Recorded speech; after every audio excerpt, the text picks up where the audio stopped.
So clearly brute forcing, which is generating all possible configurations and checking those for the constraints, is not a good approach to CSPs. Another example is called Cryptarithmetic puzzles, in which we have the problem is to find the substitution of letters with digits, distinct digits, such that we have the arithmetic sum here correct. So the puzzle is this one here, and we want to find substitutions for T, W, O, F, U, and R. So typically we could represent this problem as a CSP with the following representation as a hypergraph. So why hypergraph? Because we have two different kinds of nodes. We have the variable F, T, U, W, R, O. We also have C1, C2, C3 that represent the carryover of each column. So O plus O is R, carryover C1. C1 plus W is U, carryover C2. C2 plus T is O, carryover C3. C3 plus nothing is F. We also have the constraint that no leading zeros are allowed in the puzzle. Okay, so we have the variables, that are the circles. We also have the squares that represent the constraints. For example, we want all the digits to be different. So we want all this instantiation of digits to the variables to be distinct. So we're going to use a constraint called alldiff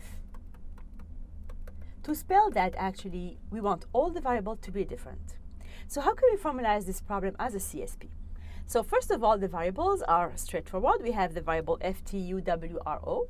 And we add to that, to formalize the problem properly, we need to add C1, C2, and C3, the carryover digits. The domain will be all digits between 0 and 9. But then we have to be careful with the constraints. So we want all the digits to be different. So we're going to evoke the constraint alldiff that's based on 1, 2, 3, 4, 5, 6 variables. So we call this an n-ary constraint, as it involves actually 6 variables. It's going to be 6-ary constraints. So this constraint is actually number 1. It's here, right? Then we're going to spell that we don't want any leading zero. So we want the T to be different than 0, and we want the F to be different than 0. And finally, we're going to put together the columns based on the carryover. So we have that O plus O is equal to R plus 10 times C1. So remember, we have C1, C2, C3. So O plus O is equal to R plus 10 times C1. C1 plus W is U plus 10 times C2, etc. So I have this second constraint is for the leading zeros. The third, the fourth, the fifth, and the sixth will put in relationship the carryover with the different variables and use powers of 10, of course, to represent the power of each of the columns. Okay, so I'm going to use the constraint for those. So for C1, that's putting into relationship O and R and 10. We're going to put a constraint C1 that links actually the O here. That's the constraint number 3, would be this one. That puts into relationship O, R, and C1. We are going to put constraint 4 to put in relationship C1, W, U, and C2. C1, W, U, and C2. That's constraint number 4. Constraint number 5 will be this one, and constraint number 6 would be this one. Okay, so this hypergraph shows all possible constraints that we want to have in the CSP to solve it. So a solution for the CSP is something like 734 plus 734. Let's see if it works. 4 plus 4 is 8.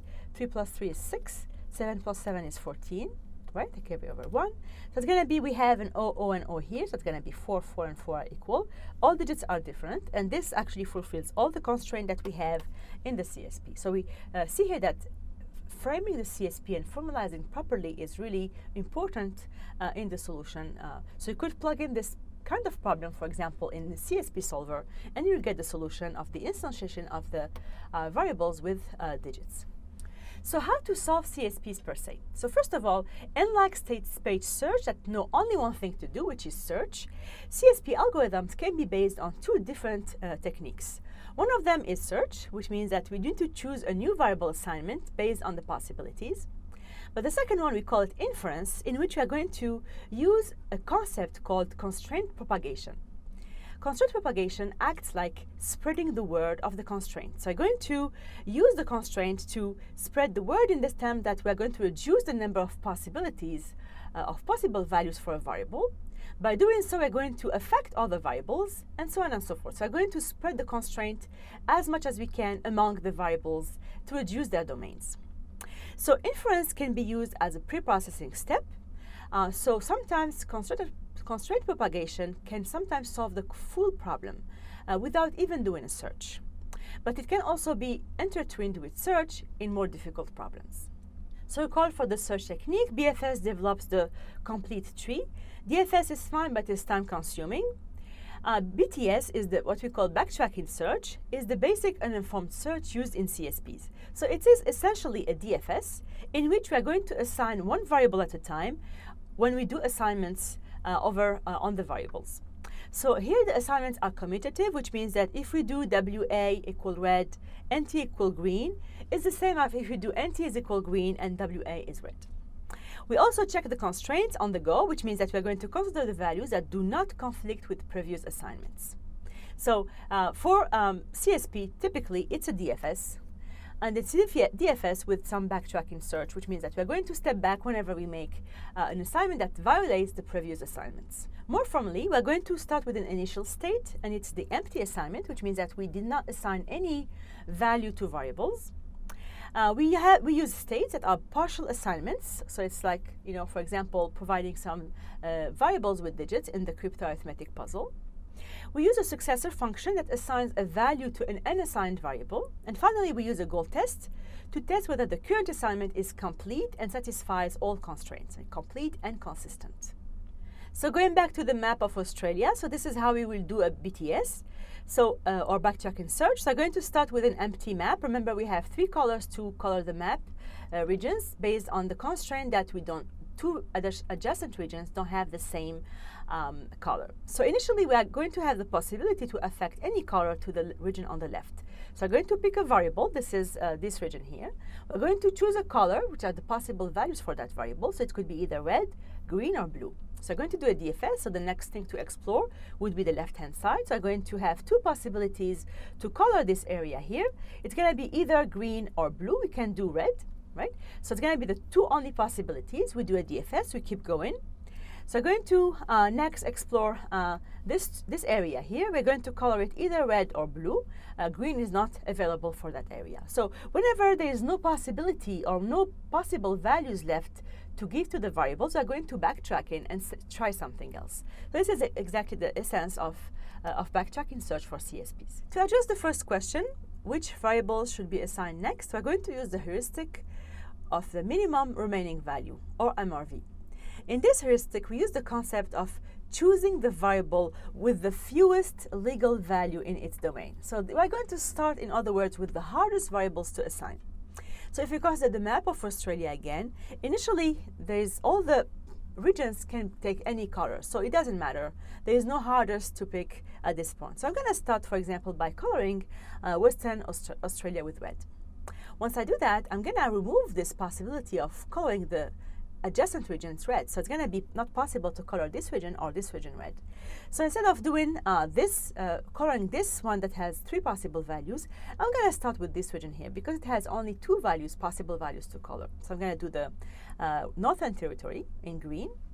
Once I do that, I'm going to be left with only 1 possible color to color Southern Australia. So it's going to be only blue left, which means that I would prefer to start coloring South Australia rather than doing Queensland. Queensland have 2 possible choices, which would be blue and red. But South Australia will only have a blue, so it's a hard variable. It's a hard region to color, so I'm going to start with it and get rid of it to avoid problems of not being able to assign a color afterwards to that.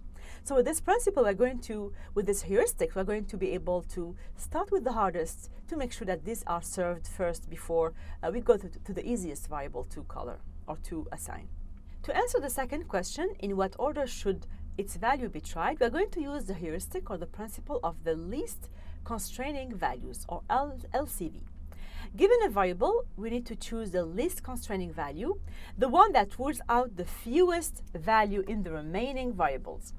So in the example of Australia, we're going to suppose we color this first region red, the second region green. Then we need to color this region here in either or colors, red or blue. Should we choose red or should we choose blue?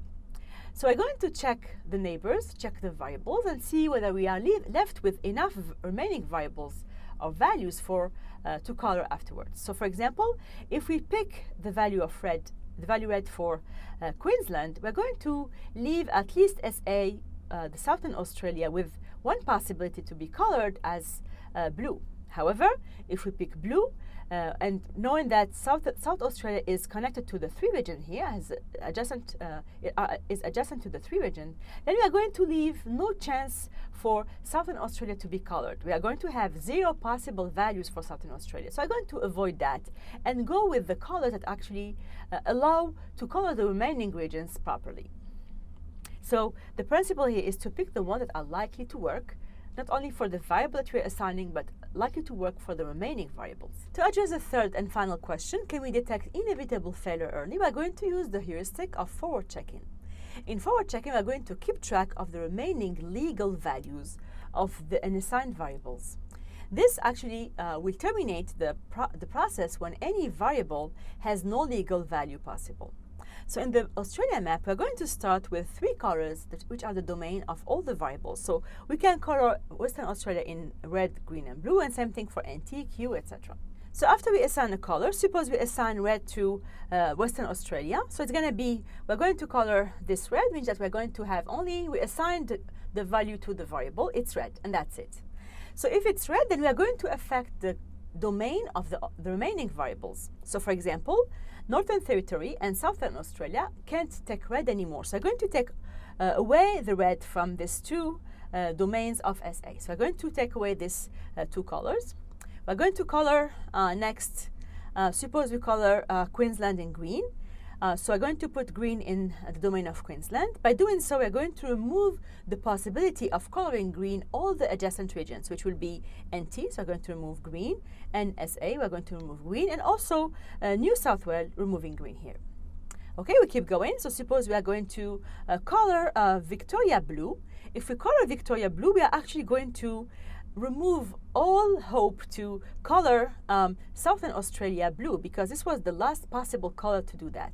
So if we do that, we're going to remove the possibility of coloring New South Wales blue, the possibility of coloring South Australia blue, and actually there is no possible legal values for Southern Australia. So we're going to actually, we are checking here that, forward checking that we are going to not going ahead with a inevitable failure. If we do this process, then we're going to fail because there is no possible color to color SA anymore. So I'm going to not do that. So I'm going to check, do this forward checking, and if we hit a wall, if we hit that we are not given a chance to SA to be colored, then we're going not to do that. This is called forward checking.